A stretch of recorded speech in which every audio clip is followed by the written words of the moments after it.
In the middle of May, we brought you a story about ex-racehorses who were being used as patrol animals in the fight against rhino poaching. We're here at Ndlovu, which is the headquarters of the project, which is called Rhino Revolution. Further to the story that we shot in May, there have been a few developments, and we're here to tell you just what those are. Since that time, we've now had the introduction of the male and female black rhino. The female's name is, as we promised, is Nana, named after Miss USA. She's continued to campaign for us in the US and done a lot of good work so far. We've just got a brand new horse. His name's Winter's Night. He's a very special horse to both my father and I. He won us a couple races in Zim, and we're very, very happy to see him come here and continue his life and contribute more to the rhino cause. We've also been approached by two players of the Stormers in Cape Town. Deon Fourie, the captain, is a brother to one of a Hoedspruit local, and since watching your show that went out, they've decided to sponsor a horse and guard's salary and feed for an entire year, which is just phenomenal. I mean, it's exactly the response we were looking for. It's wonderful to have professional individuals getting behind the cause and starting to put money where their mouths are, so to speak. Deon has brought his good friend Joe Pietersen, number 15 for the Stormers, to come and have a look at what's going on at Rhino Revolution. And they're out on horseback patrol at the moment. We're going to go catch up with them. How's the ride been so far on the body? I mean, you guys are used to kind of grueling sports. Yeah. How are the legs feeling? The legs are fine. The bums are a bit flat at the moment, but I think we'll realize it tomorrow morning what it takes to be on the back of these beasts. What is your whole take on using animals to help animals, horses, in the fight against rhino poaching? I think it's outstanding. I think using the natural element of a horse and animal to fight the war against this rhino poaching is outstanding. I think we and Joe experienced it today. I think just the silence of it to get closer to the animals and being part of the bush is outstanding. Have you done anything more than a gentle walk today? I've tried a few gallops, but I don't get the rhythm of the horse. You're far happier being on the rugby field? Yeah, much easier. On my left-hand side here is Joe Pietersen. How's the ride been? I mean, what have you guys done so far? Have you seen anything? Have you enjoyed it? Yeah, basically, Timmy took us through, you know, what's required and what they get up to on typical patrols, and we've seen massive amount of wildlife actually. Obviously, Deon got you involved in this whole initiative. How did it come about? I mean, what is your interest in Rhino Revolution? Yeah, obviously, everyone wants to help, and everyone knows that, you know, that there's quite a big crisis around the rhino thing, especially in our country as we are. I think we're probably the most, you know, stocked country if you look at it that way. So everyone wants to help, but I don't think enough's being, you know, everyone's debating, but not enough's being done. I think if you look at, especially at what we've experienced here, the best thing is to not just form an opinion and get involved as much as you can, and, you know, get hands-on and get going instead of sitting around arguing about what to do and what not. After 5 hours in the saddle, both Deon and Joe seemed rather relieved to have reached the satellite camp at Pietersen. The horses, on the other hand, still looked rather fresh, as though they were ready to do it all again, testament to their thoroughbred blood. After a light meal, we accompanied Ranger Tim to check on a leopard trap that had been set up some days before. As luck would have it, the trap was occupied, from the sounds of it, by a very large, very agitated leopard.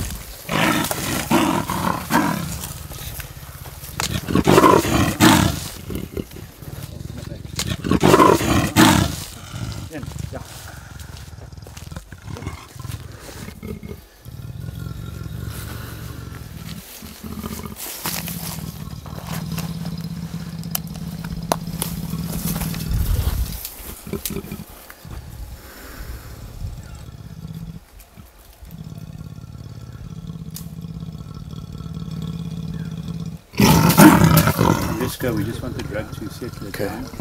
No more extra adrenaline. We later learned that that incredible resonance was coming from a young 2-year-old female. What followed was an incredible and memorable afternoon, where we observed the young female leopard being collared, examined and treated with general antibiotics to stave off any possible infections. As dusk arrived, she was woken up, none the worse for wear. and I think our hearts all sank just a little at the sight of her as she drowsily wandered off into the darkness. With a great feeling of accomplishment, we headed to the bush boma for a well-earned meal and a chance to reflect on the day's events. What is the whole purpose of your visit here? To really come out here and see what it takes really for the rangers out on the horsebacks and in the veld, in protecting these gracious beasts and what's really happening behind the scenes. Deon, you went on the ride today, you spent many hours in the saddle. Obviously it is treacherous going, especially for the guards out there. Yes, I think they put their bodies on the line like we're doing, but I think they're doing it every day, each day for the whole day on the back of a horse, and I don't think people know what it takes, and that's why the other thing that me and Joe want to experience that full hand, what they are going through every day, and tell the people what it takes to protect the rhino. Another terrible day in Africa.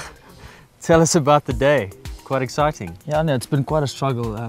We actually started off on horseback early this morning at around 10, not really early, but at around 10, and we made our way over, 5 hours or so. In the saddle, 5 hours? 5 hours in the saddle. It's been quite a treat, first for us, so it's been phenomenal.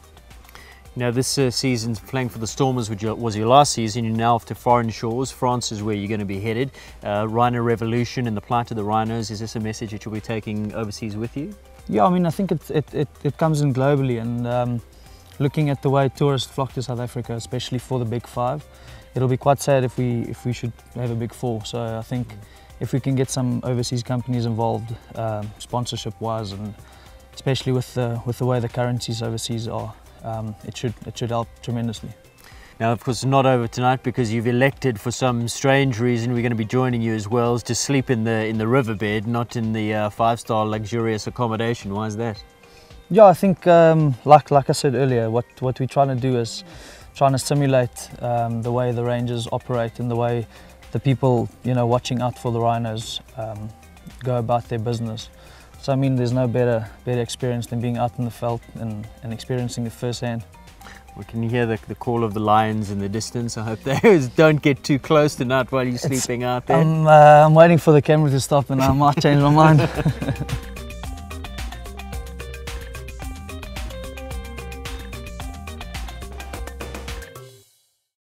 The following morning, with our batteries recharged, we headed out on foot in an attempt to find and to get up close and personal with White Rhino. Early morning, around about 7 o'clock of filming on day 2. Great night sleeping on the riverbed last night.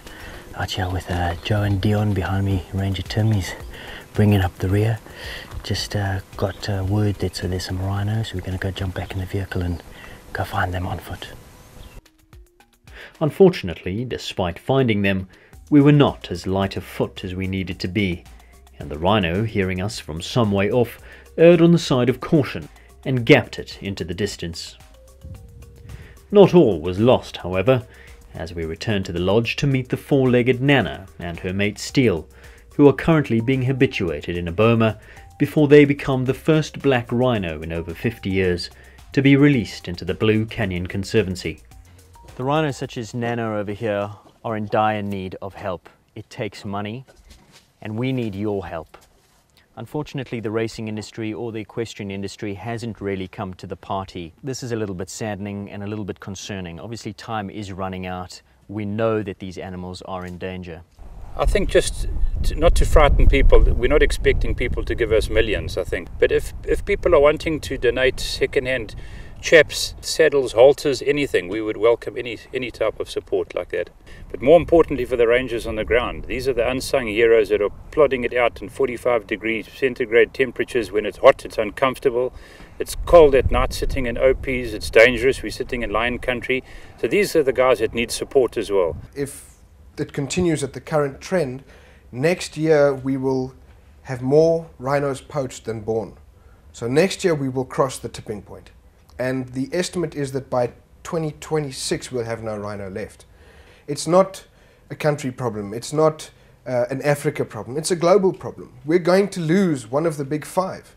Do we really want to be the generation that lost the rhino after saving it? People have to stand up and take action. Your average guy in the street may not be able to get up and go and fight a poacher himself, but he can contribute something.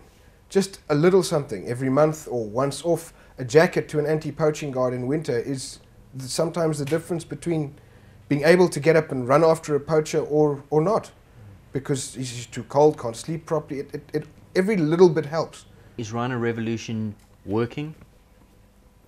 Yes, it is working. We have had 11 incursions into various farms in our area. Every single one of them has been stopped before a rhino has been poached. As long as you are fighting to help save rhino, and we're all working together as one team, one global community, we can win this war. Rhino Revolution is a project that works. It's a team of dedicated people who are committed to fighting the fight against rhino poaching for all of us. But they need your help. Please, go to the website, have a look, play your part. You don't have to be rich, you don't have to be powerful, you just need to be involved.